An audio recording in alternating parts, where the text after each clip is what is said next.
जय बोलिए महावीर भगवान की जय।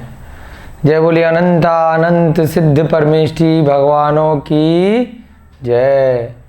जय बोलिए आचार्य भगवान गुरुदेव श्री विमल सागर जी महाराज की जय। जय बोलिए आचार्य भगवान श्री उमा स्वामी जी महाराज की जय। जय बोलिए इस युग के प्रथमाचार्य श्री चारित्र चक्रवर्ती शांति सागर जी महाराज की जय। जय बोलिए आचार्य भगवान गुरुदेव श्री विद्यानंद जी महाराज की जय। सभी को जय जिनेन्द्र, जय दुजड़ंदो। हम सभी लोग तत्वार सूत्र के अष्टम अध्याय का अध्ययन कर रहे हैं। 125 कक्षाएं आप सभी की हो चुकी हैं। 126 नंबर की कक्षा आज यहाँ आपके समक्ष लगने जा रही है। अष्टम अध्याय के अंतिम सूत्रों का वर्णन चल रहा है। आज संभवतः आपका अष्टम अध्याय समाप्त हो जाएगा। धीरे धीरे करके हम अपने स्वाध्याय में आगे बढ़ते जा रहे हैं। निरंतर हम सभी के ज्ञान में वृद्धि हो रही है और हम जैसे जैसे तत्वों का वर्णन आगे बढ़ रहा है, हमारे भी पुण्य में वृद्धि भी साथ साथ हो रही है। चलिए आज की कक्षा को प्रारंभ करने से पहले प्रतिदिन की भांति हम सभी लोग मंगलाचरण करेंगे। उसके बाद अब तक जो हमने 23 सूत्र इस अष्टम अध्याय में किए हैं उनका वाचन करेंगे सभी लोग मिलकर के। सभी लोग हाथ जोड़ लीजिए और एक साथ मिलकर के दोहराएंगे। मोक्ष मार्गस्य नेतारम वेतारम कर्म भूभृतां ज्ञातारम विश्वतत्त्वानां वंदे तद्गुण लब्धये वंदे तद्गुण लब्धये वंदे तद्गुण लब्धये। जय बोलिए आचार्य भगवान श्री उमा स्वामी जी महाराज की जय हो। सभी लोग तत्वा सूत्र की पुस्तकें निकाल लीजिए, अपनी नोटबुक, और एक साथ मिलकर के साथ साथ पढ़ेंगे। अब तक जो हमने 23 सूत्र किए हैं उनको। मिथ्या दर्शना विरति प्रमाद कषाय योगा बंध हेतवः सकषायत्वाज जीवः कर्मणो योग्यान पुद्गलानादत्ते स बंधः प्रकृति स्थित्य अनुभव प्रदेशास तद्विधयः आद्यो ज्ञान दर्शनावरण वेदिनीय मोहनीयायुर्नाम गोत्रांतराया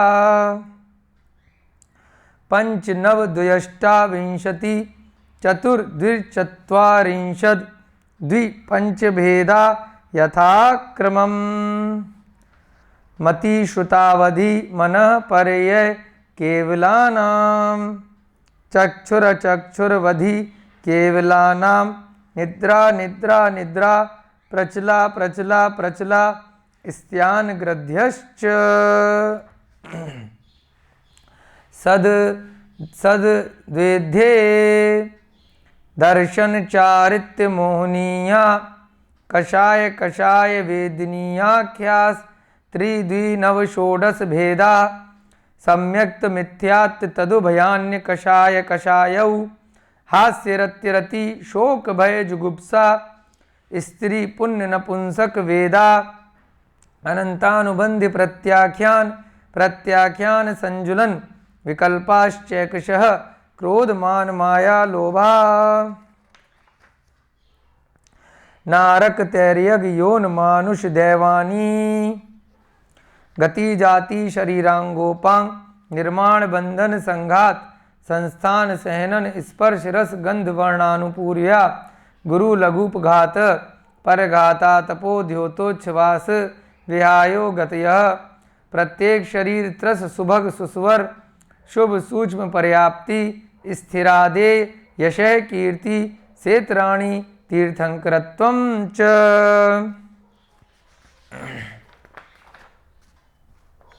उच्चै नीचैश्च दान लाभ भोगोपभोग वीर्याणाम् आदितस्ति श्रणामन्तरायस्य च 30 सागरोपम कोटिकोटयः परा स्थितिः सप्ततिर्मोहनीयस्य 20 नाम गोत्रयो 33 सागरोपमान्यायुषः अपरा 12 मुहूर्ता वेदनीयस्य नाम गोत्रयोरष्टौ शेषाणामन्तर्मुहूर्ता विपाको अनुभवः स यथा नाम ततश्च निर्जरा नाम प्रत्यया सर्वतो योग विशेषात् सूक्ष्मैक क्षेत्रावगा स्थिता सर्वात्म प्रदेशेष्वनन्ता नंत प्रदेशा सद्वेद्य शुभायुर्नाम गोत्राणि पुण्यम अतो अन्यत पापम। इस प्रकार से हमने ये 26 सूत्र का वाचन कर लिया है, जबकि हमने कल तक केवल 23 सूत्र ही किए थे। तो 23 सूत्र के बाद से अब आज हम 24, 25 और छोटा सा सूत्र अंत में 26, ये 3 सूत्र करने वाले हैं और उसके बाद आपका ये अष्टम अध्याय पूरी तरह से समाप्त हो जाएगा। चलिए एक बार पुनः जो हमने कल की कक्षा में सीखा जल्दी से उसको रिवाइज करेंगे। 8 कर्मों का वर्णन प्रकृति बंध में हमने सीख लिया था कि किस प्रकार से ज्ञानावर्णी आदि जो 8 कर्म हैं वो आत्मा में आकर के बंध जाते हैं, उनकी क्या प्रकृति है। उसके बाद हमने स्थिति बंध में देखा कि वह कितने समय तक आकर के प्रत्येक कर्म आत्मा के साथ बंध के रह सकता है, उसकी जगन स्थिति क्या है और उसकी उत्कृष्ट स्थिति क्या है, परा स्थिति और अपरा स्थिति, ये हमने देखा स्थिति बंध के अंदर। तीसरा हमने देखा अनुभव बंध, यानी कि वो प्रत्येक कर्म आकर किस प्रकार का अनुभव देता है, उसका हमें अनुभव किस प्रकार से होता है, उसका दूसरा नाम अनुभाग बंध भी है, यानी कि फल देने की क्षमता उन कर्मों का अनुभव जीव को कराती है। जो कर्म उसने पूर्व में बांधे थे उसका भविष्य में जब फल आएगा, जब उसका उदय आएगा, जब उसका विपाक आएगा, तब पता चलेगा कि इसने ऐसे कार्य किए थे। ठीक है, जैसे बीज का उदाहरण दिया था कि किसी भी चीज़ का बीज है, सब्जी का, फल का, तो बीज देख करके सामान्य रूप से पता नहीं चल पाता यह किस चीज़ का बीज है। जब उसका फल आएगा तब पता चलेगा कि हमने ऐसा बीज बोया था, हमने गलत कार्य किया था कि सही कार्य किया था। अब मान लीजिए कोई किसान है या जो कृषि विज्ञान पढ़ रहा है, तो उसको पहले से ही बीज की पहचान कराई जाती है कि यह सेम का बीज है, ये गेहूं का बीज है, ये चावल का बीज है ना। अलग अलग फलों के जैसे चाहे आप खेती कर रहे हो या फलों की खेती कर रहे हो, चाहे सब्जियों की खेती कर रहे हो, तो बचपन से ही या आपको अध्ययन के माध्यम से किसान को या जो व्यक्ति इस फील्ड में है उनको बीज देखकर ही पहचान हो जाती है कि इससे कब और कौन सा फल आएगा। तो उसी प्रकार से यह जो तत्वार सूत्र का ज्ञान है 10 अध्याय के माध्यम से आचार्य महाराज उस बीज को बताना चाह रहे हैं कि बीज देखते ही आपको पता चल जाए कि बाद में इसका फल क्या आने वाला है। तो उसी हिसाब से आप जो है अपना बीज सही तरीके से बोएं कि अच्छा बीज बोना है या बुरा बीज बोना है, क्योंकि उसी के अनुरूप आपको फल आएगा। सामान्य रूप से जो पूरे संसारी जीव हैं उनको बीज की जानकारी नहीं है, सीधे फल आता है और तब जाके सुख और दुख की अनुभूति होती है और तब पता ही नहीं चलता कि यह सुख और दुख मेरे जीवन में क्यों आ रहे हैं, मैंने तो ऐसा कोई कार्य किया ही नहीं, क्यों मुझे इतने दुख और कष्ट सहन करने पड़ रहे हैं, है ना। तो इसीलिए उस बीज की पहचान करने के लिए ये वाला जो कल वाला सूत्र था विपाको अनुभव, और उसके बाद ततश्च निर्जरा स यथानाम। पहले 21वां सूत्र देखा विपाको अनुभव, कि जो अनुभव बंध है यानी कि जब उसका फल देने की क्षमता है वह उसका विपाक कहलाता है। उसके बाद स यथानाम, जैसे प्रत्येक कर्म का बंध या अनुभाग उस कर्म के नाम के अनुसार होता है, जैसा उसका नाम है वैसा उसका अनुभव होता है। ज्ञानावर्णी कर्म ज्ञान को ढांकता है, दर्शनावर्णी कर्म दर्शन को ढांकता है। ऐसे ही प्रत्येक 8 कर्म में अंत में अंतराय कर्म अंतराय कराता है। फिर 23वां सूत्र कल हमने देखा ततश्च निर्जरा, जैसे ही फल आ जाता है, जैसे पेड़ पर फल आ जाता है तो एक समय बाद वह स्वतः गिर जाता है फल पक कर। तो वैसे ही जो हमने पूर्व में कर्म बांधे थे उसका जब उदय आ जाएगा उसके बाद क्या होगा, वो कर्म समाप्त हो जाएगा, वो झड़ जाएगा या उसकी निर्जरा हो जाएगी। जो सूत्र की भाषा में, जो शास्त्र की भाषा में कर्मों का आत्मा से अलग हो जाना, उसे क्या बोलते हैं, निर्जरा।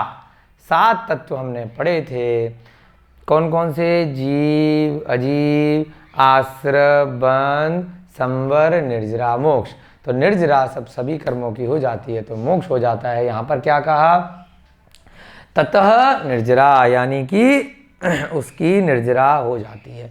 कल आपको बताया ये 2 प्रकार से निर्जरा होती है।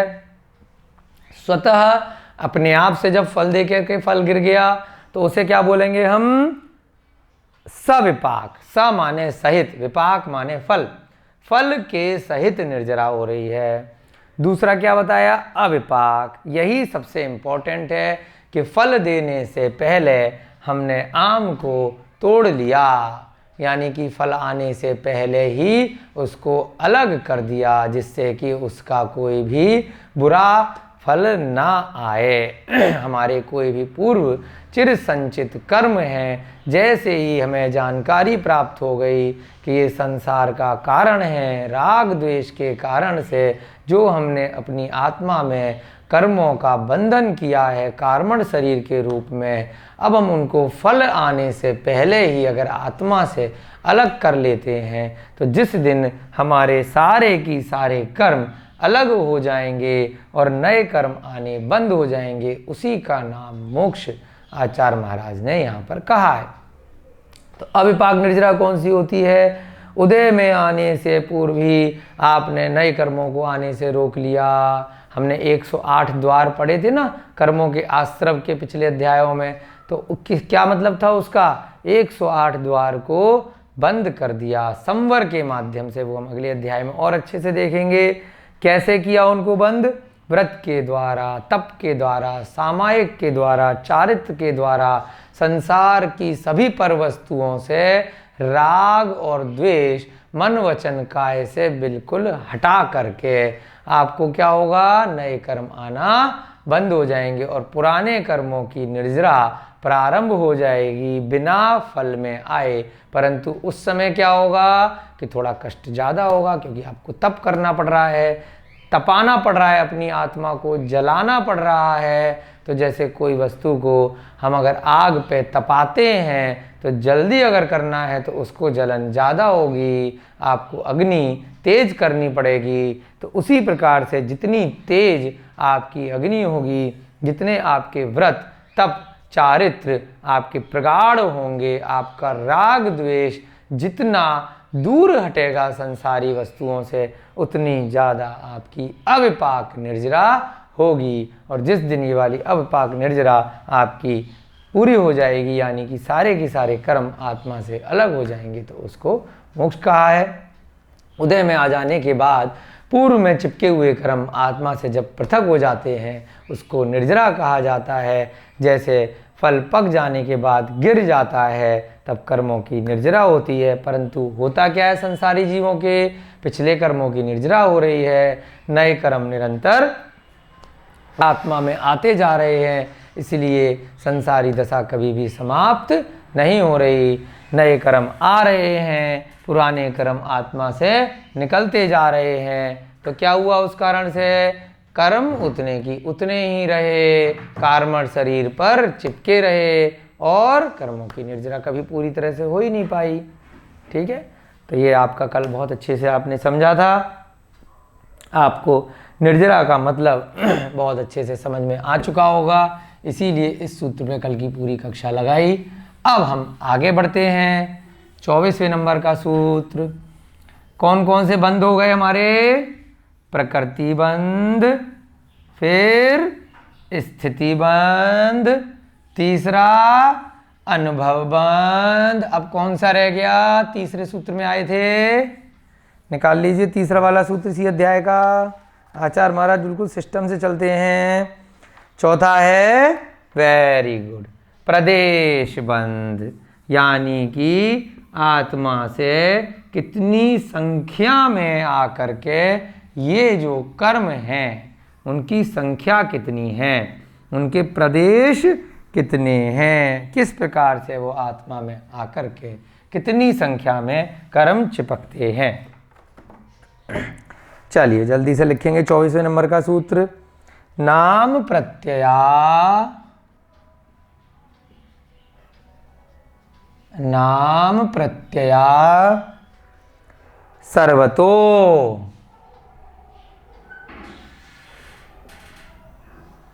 नाम प्रत्यया सर्वतो योग विशेषात्, योग विशेषात्,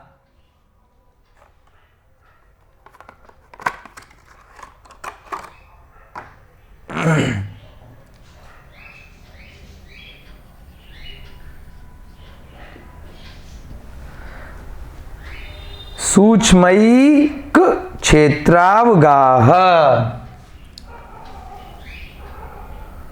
सूक्ष्मैक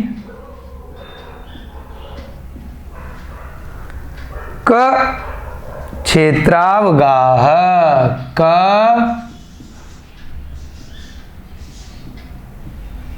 क्षेत्रावगाह स्थिता,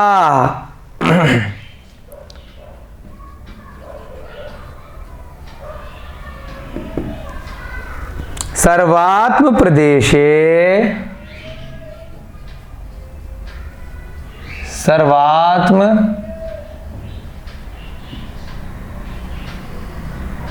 प्रदेशे वनन्तानन्त प्रदेशा,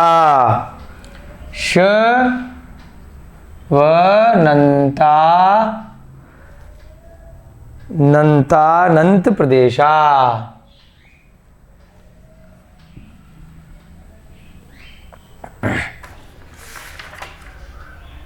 नन्तानन्त प्रदेशा,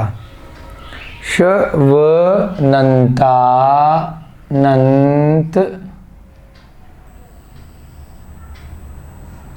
प्रदेशा, कंटिन्यूस में है इसके, प्रदेशा।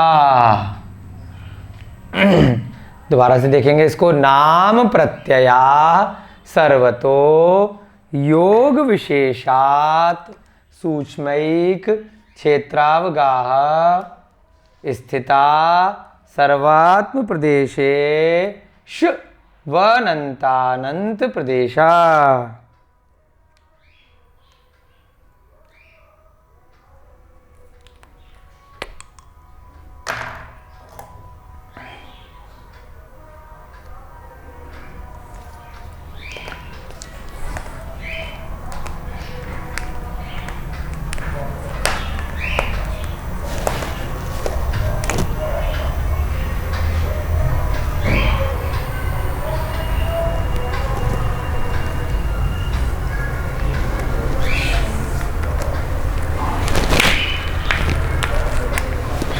इसका संधि विच्छेद करेंगे अब हम यहाँ पर।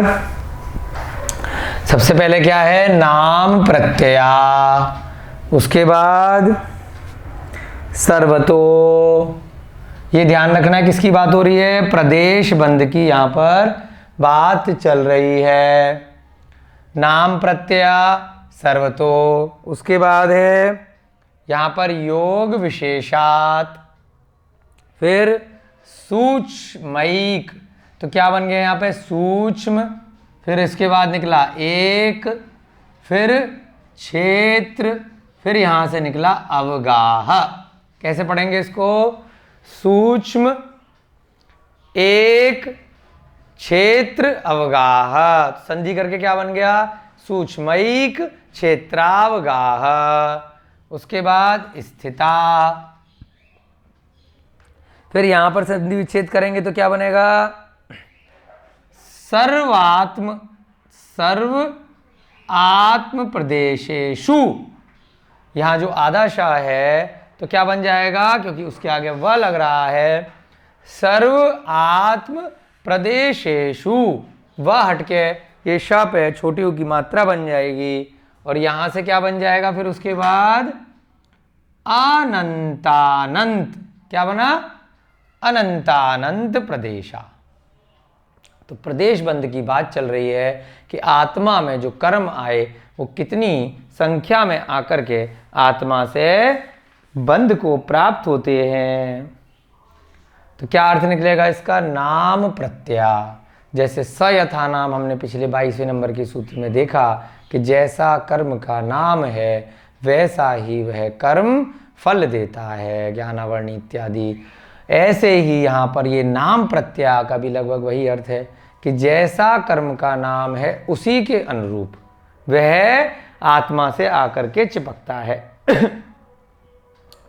सर्वतो का मतलब क्या है, सर्वतो माने सामान्य अर्थ ही है इसका, सभी जगह, कोई चीज जो सभी जगह व्याप्त है। ये जैसे तीन लोक है, तीन लोक के अंदर कोई भी स्थान ऐसा नहीं है जहाँ पर जीव ना हो और जहाँ पर पुद्गल ना हो। अब पुद्गल में भी विशेष रूप से इस पूरे तीन लोक में प्रत्येक प्रदेश पर कर्म वर्गणाओं वाले जो पुद्गल हैं वो भी पूरे तीन लोक में ठसाठस भरे हुए हैं, प्रत्येक स्थान पर व्याप्त हैं। अब जैसा किसी भी जीव का भाव होता है उसको इस पूरे तीन लोक में से जो भी कर्म वर्गणाएं हैं उस जीव की आत्मा से आकर के चिपक जाती। तो सर्वतो का क्या तात्पर्य है, इस पूरे तीन लोक में प्रत्येक स्थान पर जितने भी जीव रह रहे हैं वह सभी जीव इस पूरे तीन लोक से प्रत्येक स्थान से पुद्गल वर्गणाओं को ग्रहण करते हैं। जैसे कि हमने पहले भी उदाहरण दिया है कई बार कि कोई पेड़ है, अब पेड़ आपने बीज बो करके लगाया, उसको उस स्थान पर वही सेम मिट्टी मिल रही है, वही पानी मिल रहा है, उसी स्थान पर किसी दूसरी चीज़ का पेड़ लगाया है उसको भी सेम मिट्टी और सेम पानी मिल रहा है, लेकिन दोनों पेड़ जब बड़े होने लगते हैं तो उनकी प्रकृति अलग होती है, वो अलग फल देते हैं। क्यों? क्योंकि वह दोनों पेड़ अपने अपने योग्य परमाणु इस संसार से पुद्गल वर्गणाओं के रूप में ग्रहण करते हैं अपने अपने कर्मों के हिसाब से। वैसे ही प्रत्येक जीव, एक ही घर में दो व्यक्ति हैं, दोनों को सेम खाना दिया जा रहा है, सेम पानी दिया जा रहा है, दोनों का शरीर अलग अलग है। क्यों है? दोनों के विचार अलग अलग हैं, दोनों की भाषा अलग अलग है, सब चीज़ क्यों भिन्न है? क्योंकि इन्हीं सर्वतो यानी कि इस पूरे तीन लोक से दोनों जीव अपने अपने योग्य पुद्गल वर्गणाओं को वह ग्रहण कर रहे हैं जैसे जैसे कर्मों का बंध हो रहा है। योग विशेषात क्या मतलब हुआ? मन वचन काय के योग से। जैसा एक घर में दो जीवों का जैसा मन वचन काय का योग अगर भिन्न भिन्न होगा वह दोनों जीव अलग अलग पुद्गल वर्गणाओं को ग्रहण करेंगे।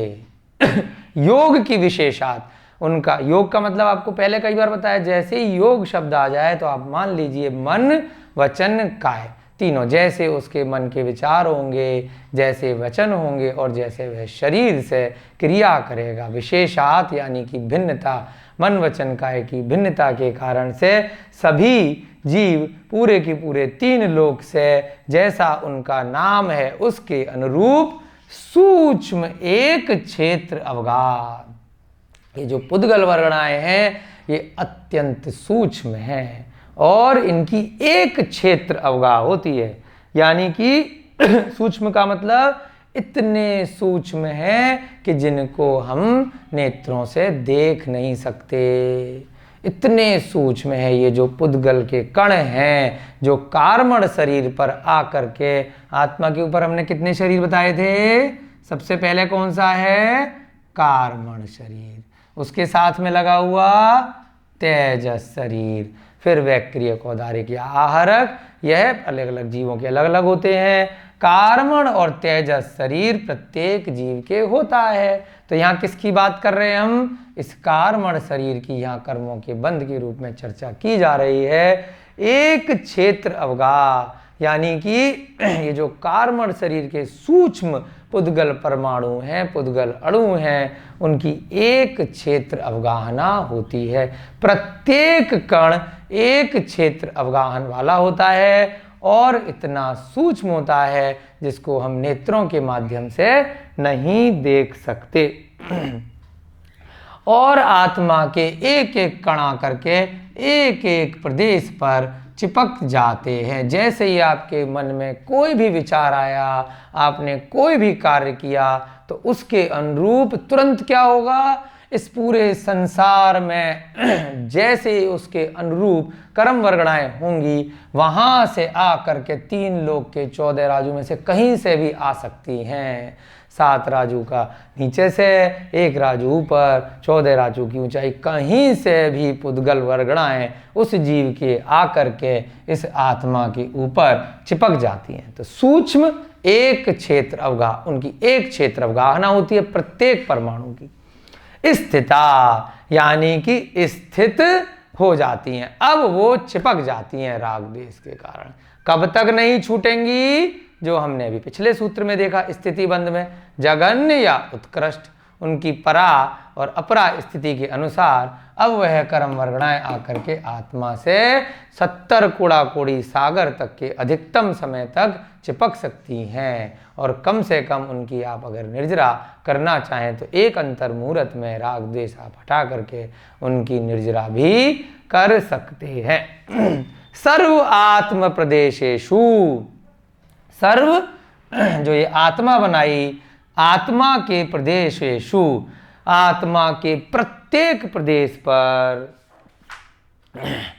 आत्मा के जितने भी हमारे शरीर में आत्मा है, जितना जिसका शरीर है उसके हिसाब से उसके प्रत्येक प्रदेश पर कोई भी हिस्सा आत्मा का नहीं बचा जहां पर ये कर्म वर्गणाएं आकर के नहीं चिपकती हैं। सर्व यानी कि सभी, आत्म यानी आत्मा, प्रदेशेषु यानी कि प्रदेश पर, इस आत्मा के प्रत्येक प्रदेश पर आकर के कितनी चिपकती हैं? अनंतानंत प्रदेशा, अनंतानंत प्रदेश बंद होते रहते हैं प्रत्येक समय, प्रत्येक जीव के। तो कितनी तेजी से हमारे मन वचन काय की प्रवृत्ति के कारण यानी कि योगों की विशेषता के कारण से यह सभी यानी कि प्रत्येक 3 लोक के अंदर से कहीं से भी जीव अपने राग द्वेष के कारण से ये आत्मा का ग्रहण करता है। तो ये कहाँ पे बात हो रही है? हमारा चौथा वाला जो पार्ट है बंध का, अंतिम पार्ट, प्रदेश बंध। कितनी संख्या में आते हैं? अनंतानंत, अनंत का भी डबल, अनंत से भी कितना ज्यादा गुना। हमने संख्या देखी थी पहले, संख्यात, असंख्यात, उसके बाद अनंत और अंत में अनंतायंत। जब अनंत की भी सीमा समाप्त हो जाए तब बोलते हैं अनंतानंत। तो इतने कर्म आत्मा से प्रति समय प्रत्येक जीव के उसके अपने अपने योगों की विशेषता के माध्यम से इस आत्मा से जुड़ते रहते बहुत ही इम्पोर्टेंट बात है। जिस बीज का हम वर्णन कर रहे हैं कि वह बीज की हमें पहचान करनी है जो बाद में हमें फल दे के जाएगा, तो कितने प्रकार से वह आत्मा में आकर के बनता है आपके समझ में आ गया होगा। थोड़ा सा गंभीर सूत्र है, लेकिन इसका भावार्थ यदि सरल भाषा में हम समझेंगे तो बहुत आराम से आप अपने कर्मों को बंधने से भविष्य में रोक सकते हैं। ये पूरा की पूरा जीव विज्ञान एक सूत्र के माध्यम से यहाँ पे आचार्य महाराज ने बताने का प्रयास किया है। चलिए इसका अर्थ लिखेंगे अब। नाम प्रत्यया, जैसा कर्म का नाम है उसके अनुरूप सर्वतो, यानी कि पूरे के पूरे 3 लोक में हर जगह ये पुद्गल वर्णाएं भरी पड़ी हैं। योग विशेषात, जैसा जीव का मन वचन काय का योग होगा उसके अनुरूप वह संसार से पुद्गल वर्गणाओं को ग्रहण कर लेगा। सूक्ष्म, ये जो पुद्गल हैं जो कार्मण शरीर के ऊपर चिपक रहे हैं, इतने सूक्ष्म है कि जिनको हम नेत्रों से देख नहीं सकते। एक क्षेत्र अवगा,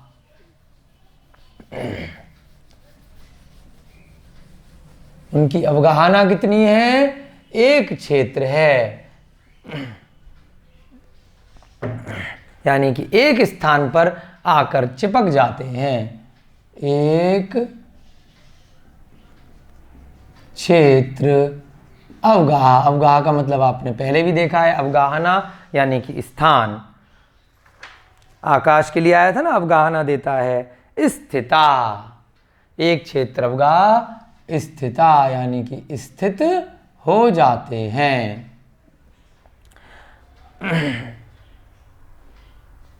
है ना, ये जो पुद्गल आए ये जाकर के अब आत्मा के ऊपर स्थित हो गए और एक क्षेत्र उनकी अवगाहना हो गई। सर्व आत्म प्रदेशेषु, सर्व आत्म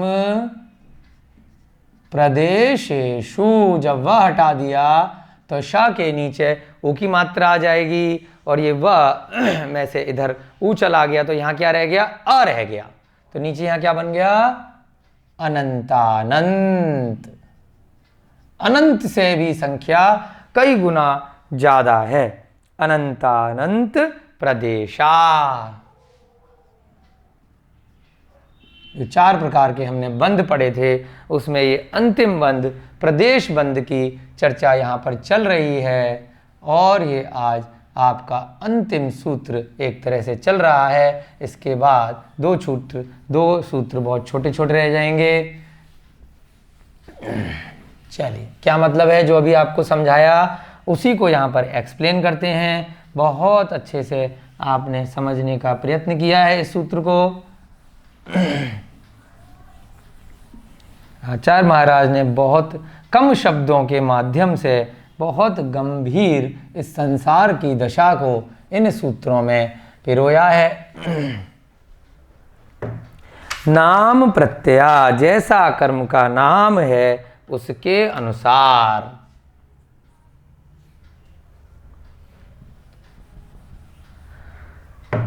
जैसा कर्म का नाम है उसके अनुसार, उसके अनुरूप। सर्वतो यानी कि सभी जगह, ये जो 3 लोक है उसमें सब जगह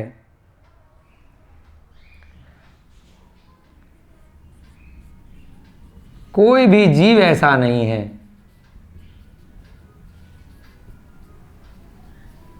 और प्रत्येक जीव ऐसा नहीं है कि जिस कमरे में हम बैठे हैं हमारे कोई विचार हुए तो हम वहीं से पुद्गल वर्गणाओं को ग्रहण करेंगे।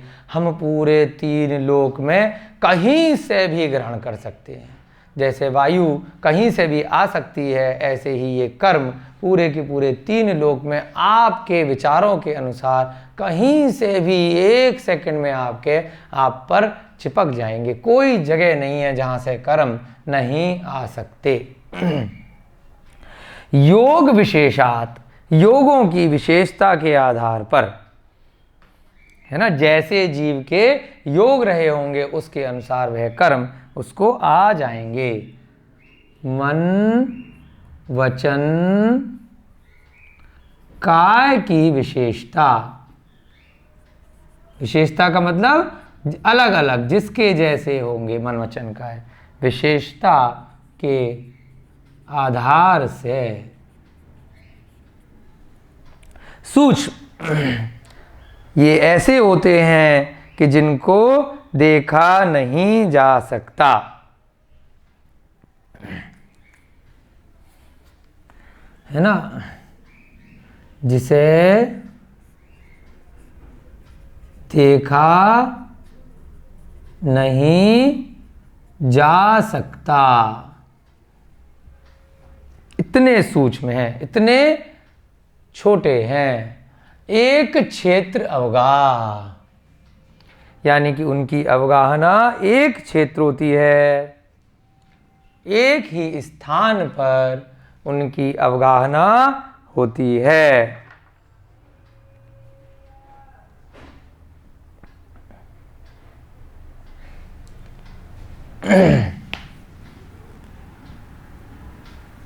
एक ही स्थान पर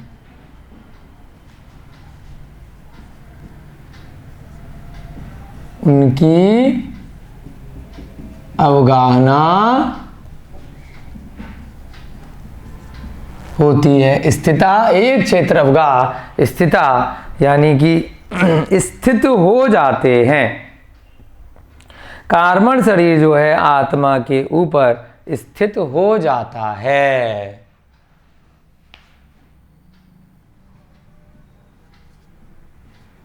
कार्बन शरीर के रूप में कर्म आत्मा के ऊपर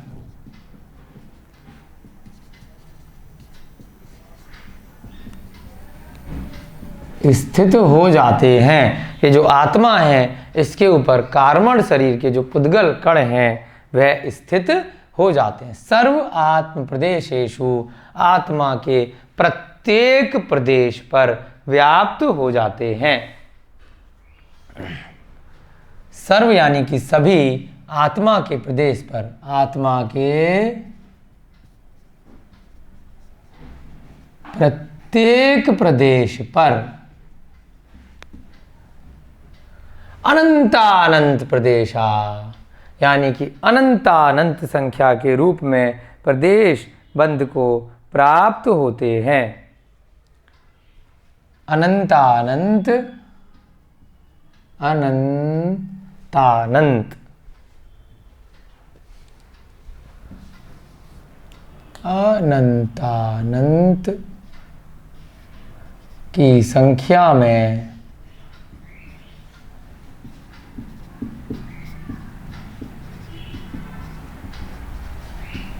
प्रदेश बंध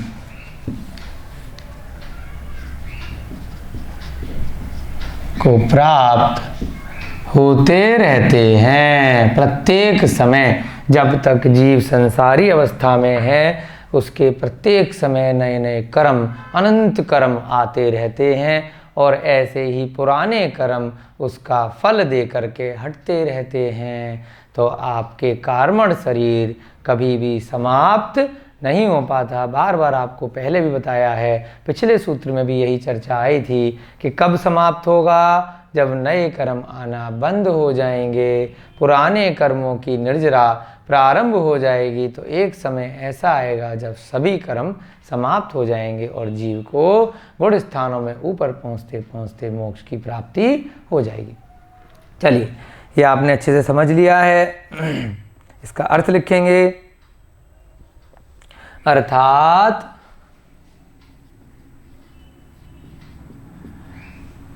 आत्मा में प्रदेश बंध उपर्युक्त प्रकार से निरंतर बंध को प्राप्त होते रहते हैं। अब ये पूरा की पूरा एक साथ ना लिख के हम एक साथ लिख देते हैं इसको। अर्थात आत्मा में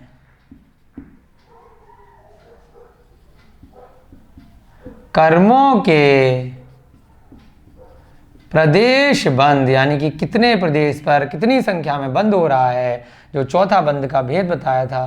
कर्मों के प्रदेश बंद उपर्युक्त प्रकार से निरंतर बंद को प्राप्त होते रहते हैं। आगे आपकी समझ में है?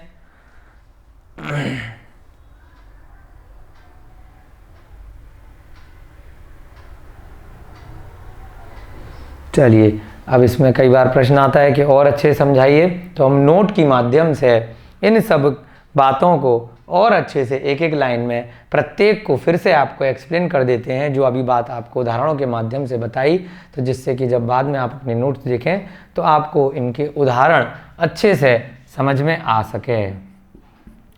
नोट में हम प्रत्येक को जो यहाँ पर बात बताई हैं 1 2 3, तो वह सारी की सारी बातें यहाँ पर हम नोट में अलग से भी लिख देते हैं।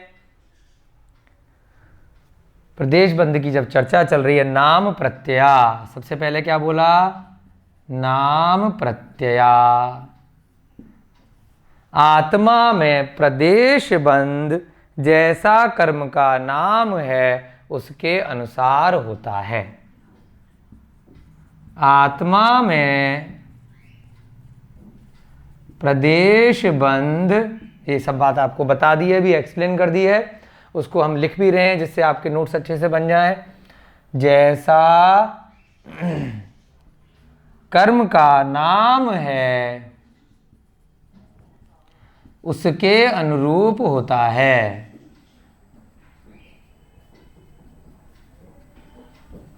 दूसरा, सर्वतो का मतलब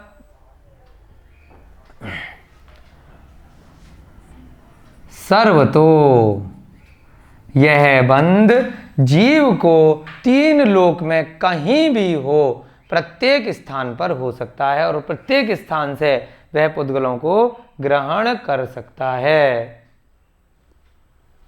यह बंध यानी कि नरक में भी कोई जीव है, वहाँ भी हो सकता है।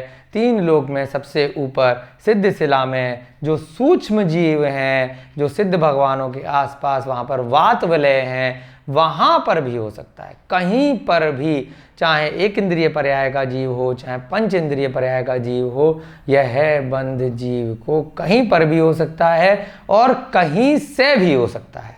हम यहाँ पर है, यहाँ पर भी हमें होगा, और कहीं से यानी कि कहीं सर भी हम वह पुद्गल वरगड़ाओं को खींचकर अपने आत्मा में ला कर के चिपका सकते हैं।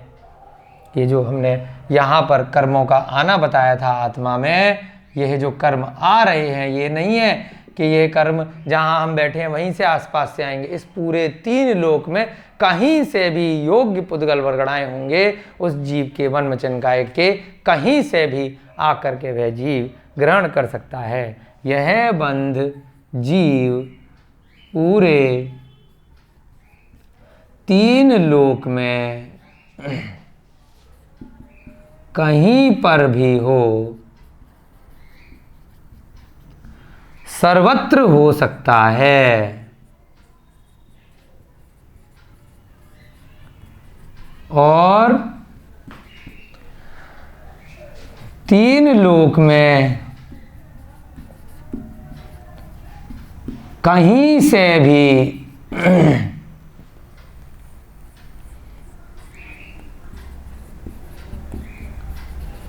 पुद्गल वरगड़ाओं को कार्मण शरीर के रूप में यानी कि कर्मबंध के रूप में ग्रहण कर सकता है। सर्वतो का तात्पर्य जो यहाँ शॉर्ट में लिखवाया था उसको और अच्छे से आपके लिए एक्सप्लेन किया है। उसके बाद योग विशेषात, योग विशेषात यानी कि यह बंध जीव को उसके स्वयं के मन वचन काय की योगों की विशेषता के आधार पर होता है।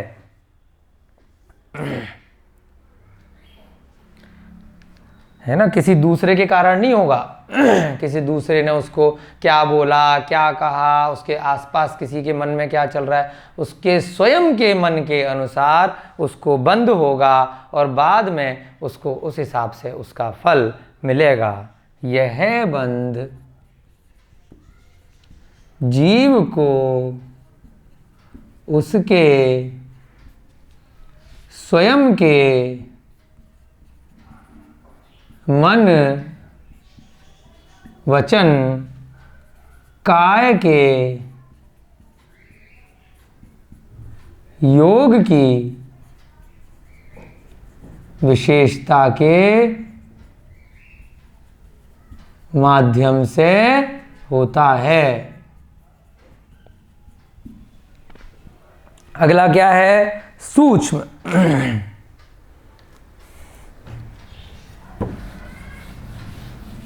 ये मिटा देते हैं।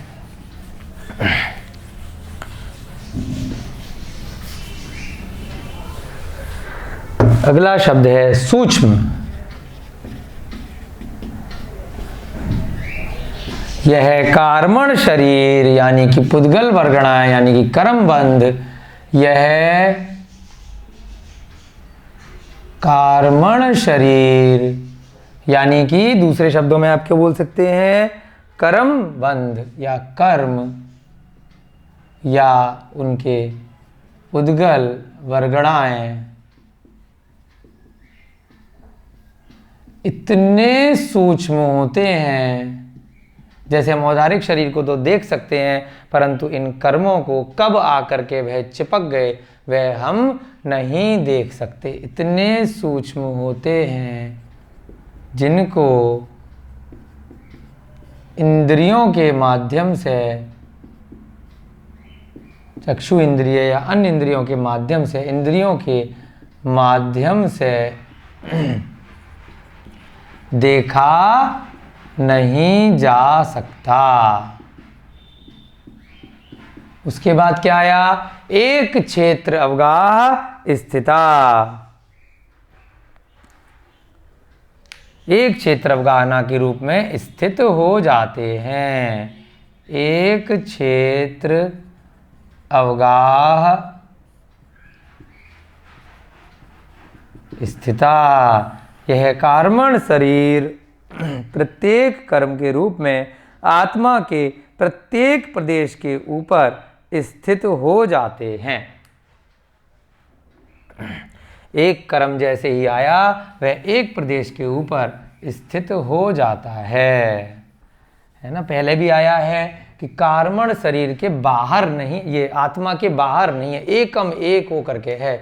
जहाँ आपकी आत्मा है उसके अंदर ठसाठस ये कार्मण शरीर की वर्गणाएं पूरी आत्मा में एकम एक होकर के भरी पड़ी हैं। ऊपर जो भी आपके स्किन इत्यादि है वह सभी क्या है? औदारिक शरीर का भाग है, ना कि कार्मण और तेजस शरीर। ये तो भर गए आत्मा में, बिल्कुल चिपक गए, लेकिन उसके बाद भी दोनों अलग अलग हैं। जैसे जल में आपने कुछ मीठा गुड़ डाला या कोई रंग डाला, उसके अंदर घुल गया, लेकिन दोनों अलग अलग हैं। अगर आप चाहें तो वो रंग अलग किया जा सकता है जल को सुखा करके या किसी अन्य माध्यम से। वैसे ही हमें इन कर्मों को जो आत्मा के अंदर बिल्कुल भर गए हैं उनमें से निकाल करके अलग करना है, जबकि उसमें प्रत्येक प्रदेश के ऊपर व्याप्त हैं। आत्मा के जितने प्रदेश हैं उनमें जा जा करके ये कर्म वर्गणाएं स्थित हो जाते हैं। एक क्षेत्र अवगाह स्थिता। प्रत्येक कर्म आत्मा के प्रत्येक प्रदेश के ऊपर जा करके स्थित हो जाता है। प्रत्येक कर्म आत्मा के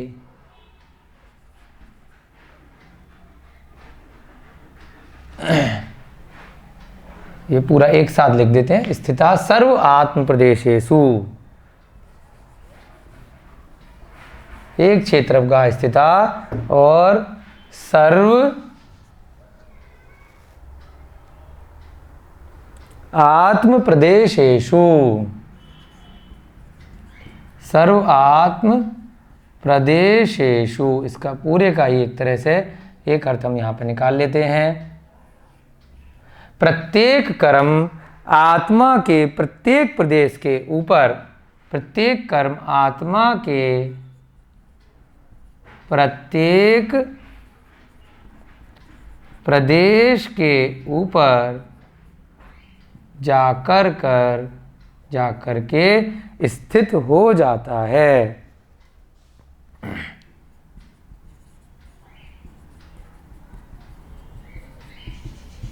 उसके बाद अनंतानंत प्रदेशा,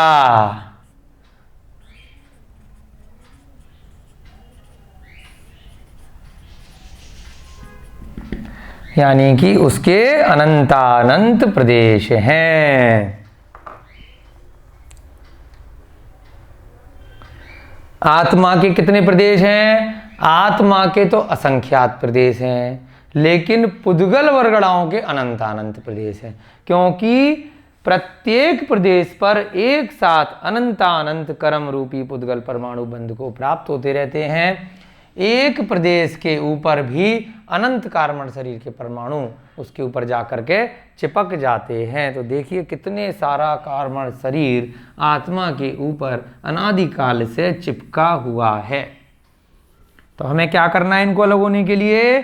जो मुख्य बात है यही योग विशेषता, अपने योगों को कम करना है।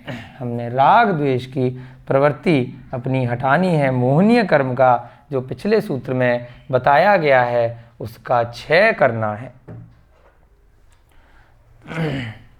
आत्मा के असंख्यात प्रदेश हैं और प्रत्येक प्रदेश पर एक साथ अनंतानंत कर्म रूपी पुद्गल परमाणु बंध को प्राप्त होते रहते हैं। आत्मा के असंख्यात प्रदेश हैं और प्रत्येक प्रदेश पर एक साथ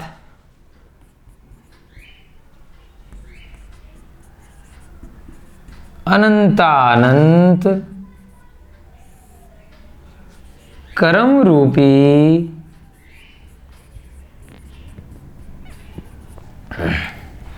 पुद्गल परमाणु या अणु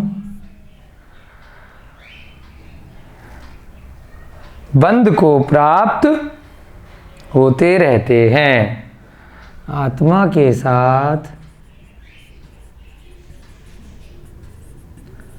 बंध को प्राप्त होते रहते हैं। इस प्रकार से ये सूत्र हमने यहाँ पर समझा। काफ़ी समय लगाया क्योंकि बहुत इम्पोर्टेंट सूत्र है। अगर ये चीज़ आपको हमेशा जीवन में समझ में आ जाए तो तत्वार सूत्र को पढ़ने का, स्वाध्याय करने का आपको रिजल्ट बहुत अच्छा आएगा। आपका सफल हो जाएगा तत्वार सूत्र पढ़ना। मुख्य रूप से आचार्य महाराज धीरे धीरे आगे बढ़ते हुए आपको गंभीर समय सार की तरफ ले जा रहे हैं कि आत्मा के बारे में आपको किस प्रकार से सम्यक ज्ञान प्राप्त करना है, कि जब तक कर्मों का वर्णन आप नहीं सीखेंगे, किस प्रकार से कर्म आते हैं, किस प्रकार से कर्म आत्मा से आकर के चिपकते हैं, तभी तो आप उनको अलग करने का प्रयास कर सकते हैं। सीधे डायरेक्ट अगर आप कर्मों को अलग करने के बारे में सोचेंगे तो उसमें थोड़ी दिक्कत आ सकती है। इसलिए सम्यक ज्ञान के रूप में ये तत्वासूत्र का स्वाध्याय अति आवश्यक प्रत्येक जीव के लिए बताया है। चलिए अगला सूत्र करेंगे। सद वेद्य शुभायुर्नाम गोत्राणि पुण्यम। सद वेद्य, सद वेद्य ये शब्द पहले भी आया है। कौन से सूत्र में आया है? 8वें नंबर में। सदवेद्य, जब वेदनीय कर्म की चर्चा हो रही थी, साता वेदनीय असाता वेदनीय, सदवेद्य शुभायुर्नाम, शुभायुर युर्नाम शुभायु नाम गोत्राणी। नाम के ऊपर रा है, फिर गोत्राणी। सद्वेद्य शुभायुर्नाम गोत्राणी पुण्यम। क्या मतलब निकला इसका? संधि विच्छेद करेंगे। अब यहां पर चारों प्रकार के बंध की चर्चा आचार्य महाराज ने इस 24वें नंबर के सूत्र में पूरी कर ली। अब अंत के 2 सूत्रों में पुण्य और पाप की यहां पर चर्चा की है कि जो अब पूरे के पूरे हमने 8 कर्म पढ़े, उसमें पुण्य क्या है और पाप क्या है, अच्छा क्या है, बुरा क्या है, शुभ क्या है, अशुभ क्या है, प्रशस्त क्या है, अप्रशस्त क्या है, इन 2 सूत्रों में पुण्य और पाप की चर्चा यहाँ पर की गई है। सद्वेद्य यानी कि सद माने साता, वेद्य माने वेदनीय कर्म। साता वेदनीय कर्म यानी कि समता भाव रखने के साथ कभी भी कोई भी कष्ट आया उसमें भी सुख की अनुभूति करना, समता भाव रखना, अपने पूर्व जन्म के पूर्व इसी काल के कर्मों का उदय मान करके उसको समता रूपी परिणामों के साथ सहन करना, उसे क्या बोलते हैं? साता वेदनीय कर्म। यानी कि कोई भी कष्ट आया, कोई भी विपत्ति आई, उसमें हमने सामंजस्य का भाव रखा। उसके बाद क्या कहा? शुभ आयु नाम गोत्राणी। शुभ आयु है। आयु कर्म के भी हमने 4 बताए। कौन कौन से? नरक, त्रियंच, मनुष्य और देव। उनमें से जो शुभ आयु है, नाम कर्म की 42 प्रकृतियां बताई। उनमें से जो शुभ नाम है, गोत्र कर्म में भी उच्च और नीच गोत्र 2 प्रकार से बताए। उनमें से भी जो शुभ गोत्र है, इन सब से क्या होता है? पुण्य का बंध होता है। पहले आश्रव होगा, उसके बाद वो बंध को प्राप्त हो जाएंगे। तो कौन कौन से पुण्य कराते हैं? साता वेदनीय से पुण्य होगा, शुभ आयु से आपको पुण्य होगा, शुभ नाम कर्म से पुण्य होगा और शुभ गोत्र से ये पुण्य के आश्रव और बंध के कारण हैं। ये सभी पुण्य की प्रकृतियां हैं। ठीक है, इसका संधि विच्छेद करके लिखेंगे। सद वेद्य, फिर शुभ आयु। अब ना के ऊपर रा उड़ गया तो क्या बनेगा? विसर्ग लग जाएगा। पहले से हम करते आ रहे हैं। आयु नाम गोत्राणी।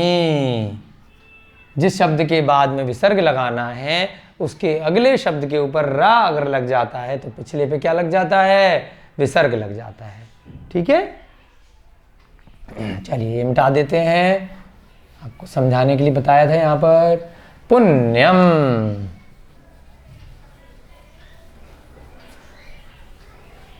ठीक है,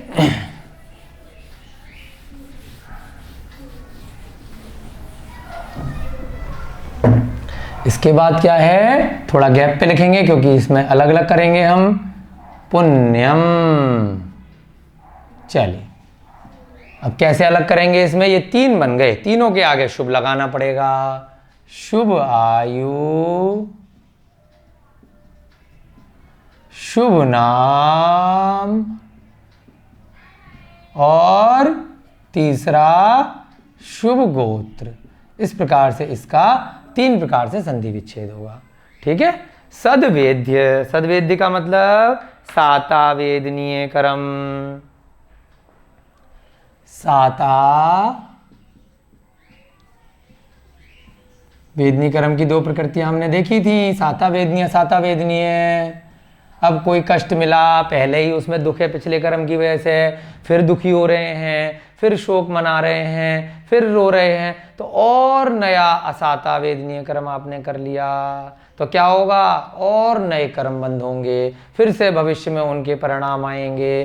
तो यदि आपको कभी भी किसी कारण से दुख, कष्ट, शोक कभी भी हो तो हमने क्या करना है, उस असाता को साता में परिवर्तित करना है। असाता को यदि असाता ही रहने देंगे तो पिछले कर्मों के उदय से आपको दुख मिल रहा है, फिर उसी समय आपको इस पूरे 3 लोक से नए कर्मों का फिर से असाता का बंद होने लग जाएगा और वह पुण्य न होकर क्या बन जाएगा, पाप प्रकृति बन जाएगा। शुभ आयु, शुभ नाम और शुभ गोत्र। शुभ आयु का क्या मतलब है, मनुष्य, देव और त्र्यंच। त्र्यंच भी शुभ है क्योंकि त्र्यंच भी समूसरण में बैठ सकते हैं। अशुभ कौन सी है, नरक आयु अशुभ है। शुभ नाम, नाम कर्म की हमने 42 प्रकृतियां देखी थी, उनमें तीर्थंकरप्तम च और बहुत सारी शुभ प्रकृतियां हमने देखी थी। 42 में हमने अच्छे से देखा था ना। तो उसमें नाम कर्म की 42 प्रकृतियों में जो शुभ प्रकृतियां हैं उनका वर्णन यहाँ पे किया जा रहा है। नाम कर्म की 42 प्रकृतियों में से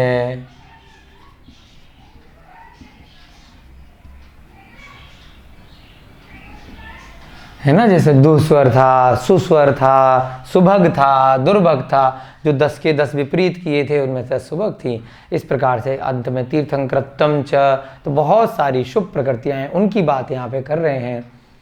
शुभ गोत्र, शुभ गोत्र कौन से थे, उच्च गोत्र वाला। गोत्र तो 2 प्रकार के हैं, तो उनमें से शुभ गोत्र उच्च गोत्र। ठीक है। पुण्यम, ये सब क्या है, पुण्य की प्रकृतियां हैं, है ना, पुण्य प्रकृतियां।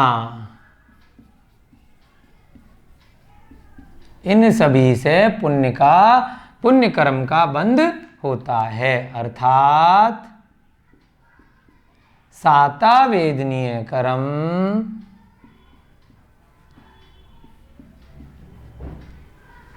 शुभ आयु, ये सब कर्म है। आयु कर्म, नाम कर्म, गोत्र कर्म, है ना।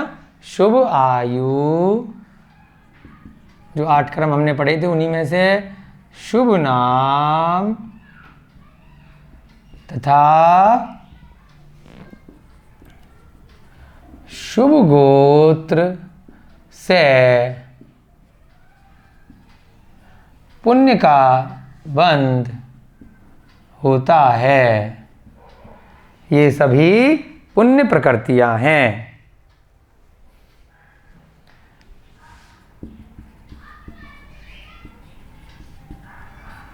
पुण्य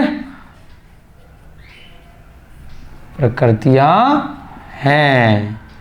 अब इसका विपरीत एक छोटा सा सूत्र, अंतिम सूत्र आचार्य महाराज ने यहाँ पे 26वां बनाया है।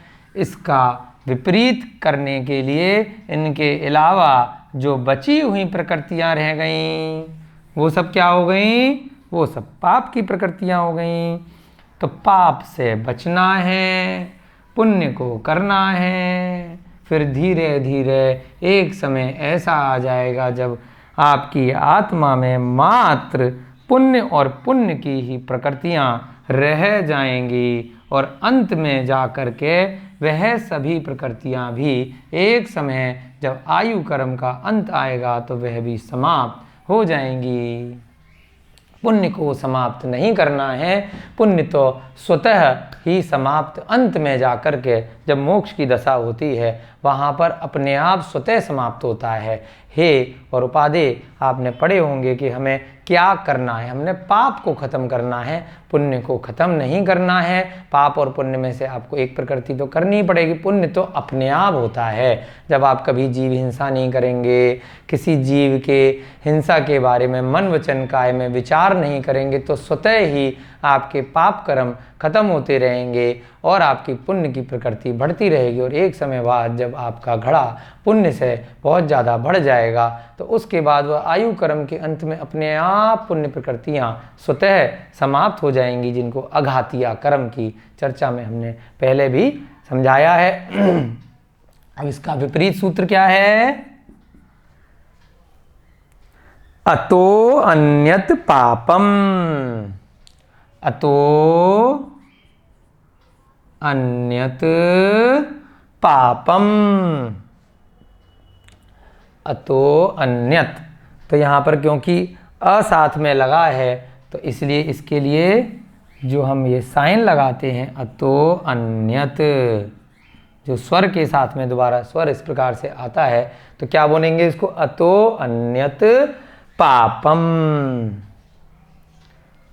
आधा त है, बाद में अलग अलग करने में अलंत लगा देंगे। पापम, क्या अर्थ बना इसका?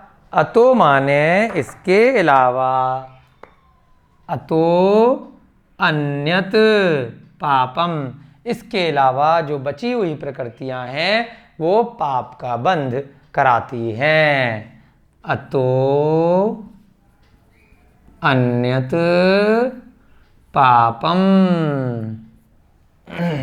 अतो माने इसके अलावा जो बची हुई हैं अन्य सभी, इसके अलावा यानी उपर्युक्त सूत्र के अलावा, इसके अलावा शेष सभी पाप कहलाती हैं, पाप प्रकृतियां हैं। पुण्य और पाप भी शब्द के रूप में यहाँ पर आचार्य महाराज ने संस्कृत के सूत्र में प्रयोग में किए हैं। पाप प्रकृतियां हैं अर्थात उपर्युक्त के अलावा क्या है? अशुभ आयु असाता वेदनीय कर्म, अर्थात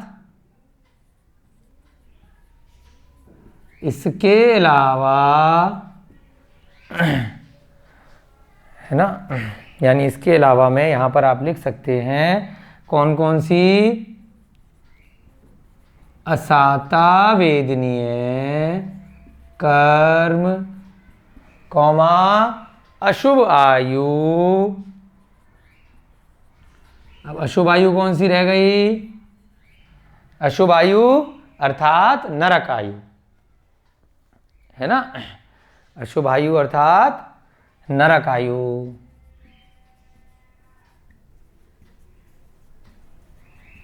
उसके अलावा अशुभ नाम,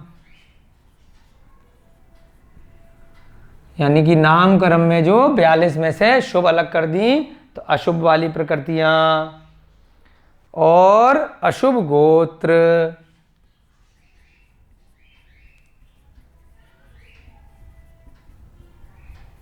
अशुभ गोत्र कौन सा है? नीच गोत्र, अर्थात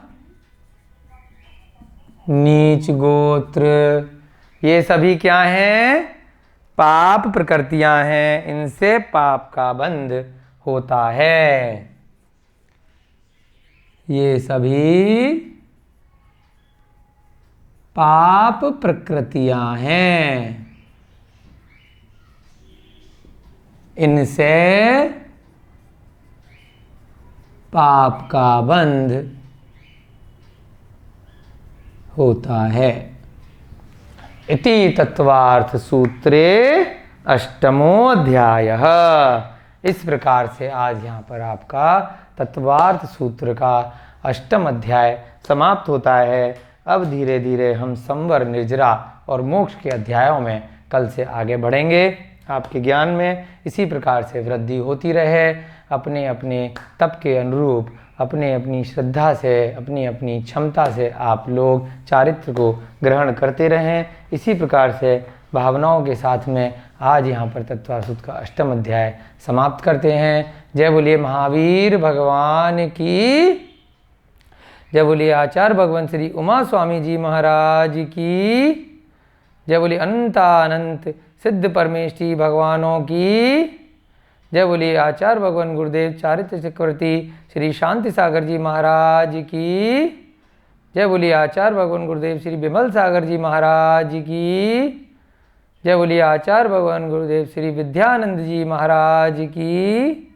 सभी को जय जिनेन्द्र, जय दू जुड़ंदो।